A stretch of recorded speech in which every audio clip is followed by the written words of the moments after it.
जहाँ का नरेंद्र मोदी, मैं गुजरात से आया हूँ जहाँ मैं फिल्मों का पुराना स्टार संजीव कुमार। हम कहा बापू आसाराम कौन लखनऊ का था।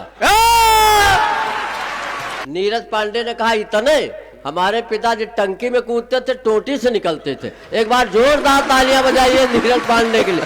पत्नी को दाएं बैठाएं कि बाएं बैठाएं? उसने कहा अभी चाहे जहां बैठाओ, बाद में खोपड़ी पे बैठेगी। तो नारियों का इतना ज्यादा उठा। हमारी फ्लाइट छूट गई तो हम कहा चलो लखनऊ ही पढ़ देते, क्या दिक्कत। बहुत लंबी लंबी फेंक रहे नीरज, हर कवि को पढ़ा रहे लंबी। एक आदमी लंबी लंबी फेंक रहा था, उसने कहा मेरे पिताजी नाले में कूदते थे तो नदी से निकलते थे। दूसरे ने कहा बस हमारे पिताजी नदी में कूदते थे, हिंद महासागर से निकलते थे। नीरज पांडे ने कहा इतने हमारे पिताजी टंकी में कूदते थे, टोटी से निकलते थे। एक बार जोरदार तालियां बजाइए नीरज पांडे के लिए। हल्के में न लो, हमारे जिले की शान है। हाँ, बहुत अच्छा संचालन कर रहा है। श्लोक के माध्यम से हमको बुलाया, और जानते हो किसी देवता का आवाहन श्लोक के माध्यम से होता है। अगर ये श्लोक बुला के न हमको बुलाता तो हम इसको परलोक भेज देते। तालियां थोड़ा घनीभूत करो, बाद में नंबर आया। यहाँ पे दो ही अंतरराष्ट्रीय कवि हैं, एक गजेंद्र प्रियांशु है, एक हम हैं। नहीं मजाक की बात थोड़े, 4 देशों की यात्रा करके आया हूँ। पहले हिंदुस्तान में पढ़ा, फिर आर्यावर्त में पढ़ा, फिर इंडिया में पढ़ा, अब भारतवर्ष में पढ़ रहा हूँ लखनऊ में। एक ही दिन में, एक ही समय में 4 देश। अच्छा, ये हरेंद्र कह रहा है, बार बार कह रहा था मैं गुजरात से आया हूँ जहाँ के महात्मा गांधी, मैं गुजरात से आया हूँ जहाँ का नरेंद्र मोदी, मैं गुजरात से आया हूँ जहाँ मैं फिल्मों का पुराना स्टार संजीव कुमार। हम कहा बापू आसाराम कौन लखनऊ का था।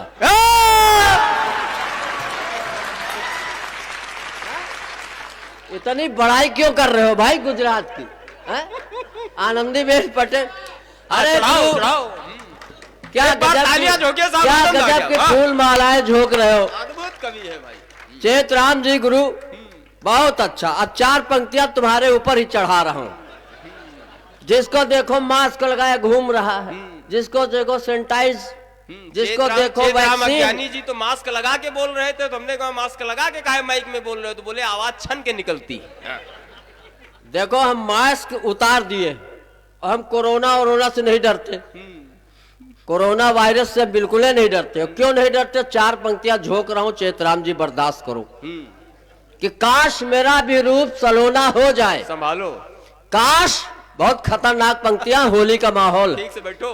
काश मेरा भी रूप सलोना हो जाए, किसी की नजरों का जादू टोना हो जाए, और मैं चेतराम की बीबी को गले लगा लूं, भले हमको कोरोना हो जाए।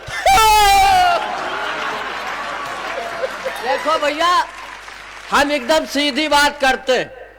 हमने जो कुछ सीखा है, कविता के तत्व जो भी सीखे, आदरणीय प्लेंकर दादा से सीखे। बिल्कुल। इन्होंने हमारा हाथ पकड़ के, कलम पकड़ के हमको सिखाया। अगर कोई गलती हो जाए तो हमारी न मानो।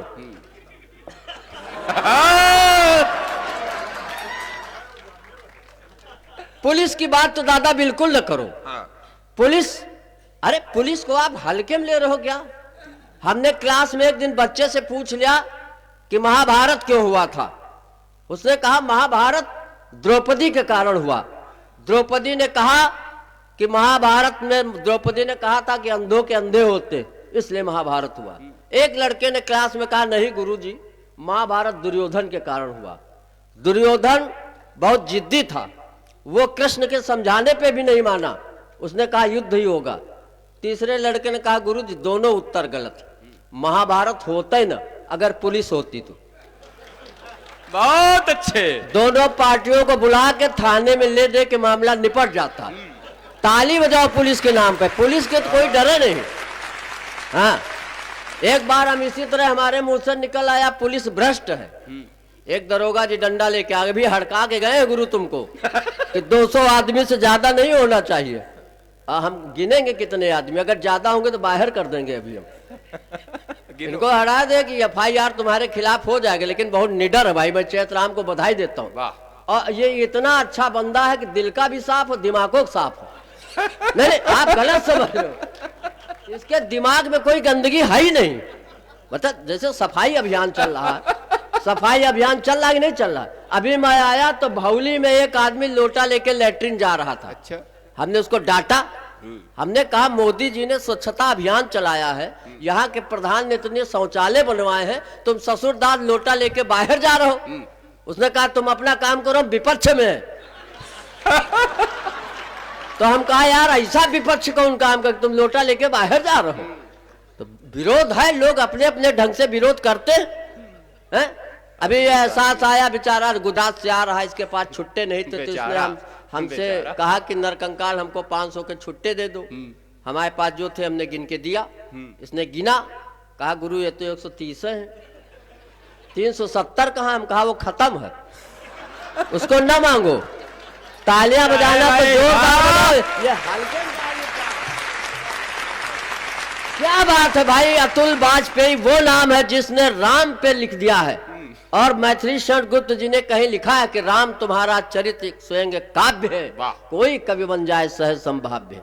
तो राम पे जिसकी कलम चल गई वो जो है पूरे विश्व स्तर पे विख्यात हो जाता है। लेकिन कठिनाई ये है, कितना कठिन राम पे इन्होंने लिखा है कि हमको हिंदी शब्दकोश लेके उसका अर्थ समझना पड़ा। 17 दिन लग गए। एक बार अतुल वाजपेयी के सम्मान में तालियां हो जाए। गजल के लिए पुकारा गया है, सास को बेचारे ओझ पढ़ के चले गए। नहीं, इनकलाबी गजल। द्रौपदी उठो कृष्ण नहीं आएंगे, काहे नहीं आएंगे। सीता राम नहीं आएंगे, अरे राम नहीं आएंगे, राम के बिना सीता का कोई अस्तित्व नहीं है, सीता के बिना राम को कोई। ऐसा न कहो, नारियों का जागरण ठीक है, लेकिन इतना न जगाओ कि वो हम लोगों से एकदम। हमारी शादी हो रही थी दोबारा, नहीं, शादी जब हमारी पहली बार हुई तो पंडित से हमने पूछा कि ये बताओ पंडित जी, पत्नी को दाएं बैठाएं कि बाएं बैठाएं। उसने कहा अभी चाहे जहां बैठाओ, बाद में खोपड़ी पे बैठेगी। तो नारियों का इतना ज्यादा उत्थान क्यों कर रहे हो। दादा प्रियंकर जी की अध्यक्षता को प्रणाम करता हूँ। बाबू, हाँ बिल्कुल प्रणाम करता हूँ। बड़ी देर लगा दी। जिनकी अध्यक्षता में हम लोग गौरवशाली काव्य पाठ कर रहे हैं जी। अगर लग रहा है तो एक बार तालियां बजाओ। बहुत अच्छा। तालियां बजाते रहोगे तो हमको विद्वता का भ्रम बना रहेगा। अभी तक आप बड़े बड़े कवियों की बड़ी बड़ी रचनाएं सुन रहे थे, अब 2 कौड़ी की कविता सुनो। आजकल 2 कौड़ी की कविताएं मंचों पे चलती हैं। बहुत कठिन लिख दोगे, क्या मतलब। अब नरकंकाल का मतलब क्या समझ रहे हो तुम।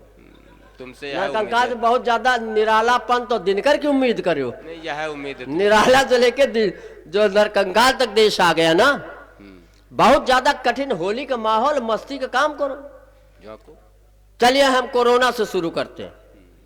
क्यों, कोरोना का माहौल, फिर होली तक आ जाएंगे। अगर 2 कविताएं पढ़ेंगे, अगर पसंद आई तो ठीक, नहीं 10-12 और सुनाऊंगा। बाप रे बाप। राधे श्याम भारती की आत्मा हमारे अंदर घुसी हुई। उठो द्रौपदी वस्त्र संभालो, श्याम नहीं आने वाले। चेतराम जी से मैंने कहा नरकंकाल को बुला लो, राधे श्याम नहीं आने वाले। हाँ सही बात है। आज हमारा कार्यक्रम बंगलौर में लगा था, हमारी फ्लाइट छूट गई तो हम कहा चलो लखनऊ में पढ़ देते, क्या दिक्कत। क्या दिक्कत भाई। नहीं, इतने हल्के में जो ले रहे हो ना आप लोग, बहुत गलत। वकील साहब के रहते हुए इतनी सफाई से आदमी झूठ बोल रहा है। एक बार जोरदार तालियां बजाओ। देखो वकीलों की क्या स्थिति भाई। अगर कोई वकील कब्रिस्तान से निकलता तो मुर्दे खुदे पूछते हैं कि वकील साहब हमारा केस चल रहा कि खत्म हो गया। हमारे मोहल्ले में एक वकील साहब थे तो एक आदमी की पत्नी से नहीं पट रही थी, वकील साहब के पास गया, कहा वकील साहब ये बताओ हमको पत्नी से तलाक लेना, खर्चा बताओ। तो यही वकील साहब थे, इन्होंने कहा 25,000 रुपया लेके कल शाम को हमारे घर आओ। जब 25,000 रुपया लेके इनके घर गया तो देखा है खुदे बर्तन मांज रहे थे। अच्छा, फिल्मों के भी बड़े शौकीन हैं। एक दिन पत्नी को इन्होंने फिल्म रांझना दिखा दिया। जब फिल्म रांझना दिखा दिया तो पत्नी जब रांझना देख के आई तो बोली मेरे रांझना बर्तन सारे मांझना। तालियां बजाओ, वकील जहां के होंगे वहां के होंगे। नहीं, बिल्कुल ईमानदारी की बात बता रहा हूँ नीरज। पिछले वर्ष इलाहाबाद हाई कोर्ट में कार्यक्रम था, जज बैठे थे, वकील सब बैठे थे, वहां पास के बगैर कोई नहीं जा सकता था। हमने एक शब्द किया, एक टिप्पणी किया जी। हमने कहा माननीय न्यायाधीशों को प्रणाम करता हूं जिन्होंने पहली बार हमको सम्मान के साथ बुलाया, नहीं सम्मने भेज के बुलवाते हैं। वाह। देखो एक श्रोता ये भी आ गया, क्या बात है गुरु। मंच पे नरकंकाल भैरव, थोड़ा नीचे तालियां काल बजा भैरव। दो तो हम शुरू हो जाए। अभी तक तो हम खाली आपको लफाजी मार रहे थे जी। कविता तो अब शुरू करेंगे। प्रधानी के इलेक्शन बहुत जोरों पे है और प्रधानी के इलेक्शन 2 चरणों में होता है। पहले उम्मीदवार आपके चरणों में रहेगा और इलेक्शन के बाद आप उसके चरणों में रहोगे। हाँ। नहीं नहीं ये हो रहा आजकल। तो हम नीरज हमारा मन वहीं से शुरू कर देते हैं। हाँ, शुरू करो, जहां से मन हुआ शुरू करो।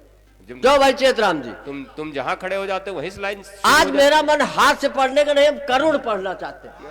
अगर दादा आपका आदेश हो तो पढ़ दे। हाथ से पढ़ो, चाहे करुण पढ़ो, कौवा पढ़ो, देखो चाहे गरुण पढ़ो। हाँ। प्रियंकर दादा हमारी चेसिस पे हंसते हैं। प्रियंकर दादा इसलिए हंसते हैं कि हम बोतल का दूध पी के बड़े हुए और ये बेचारे भैंस को उठा के चूस लेते थे।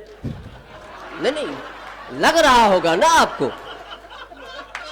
अरे बहुत खतरनाक आदमी, एक बार तालियां बजाओ साहब।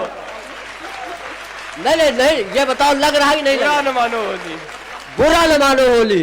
अध्यक्ष है तो काबा, होली का रंग हम पे भी चढ़ा। बारात में भी डांस कर रहे थे ये।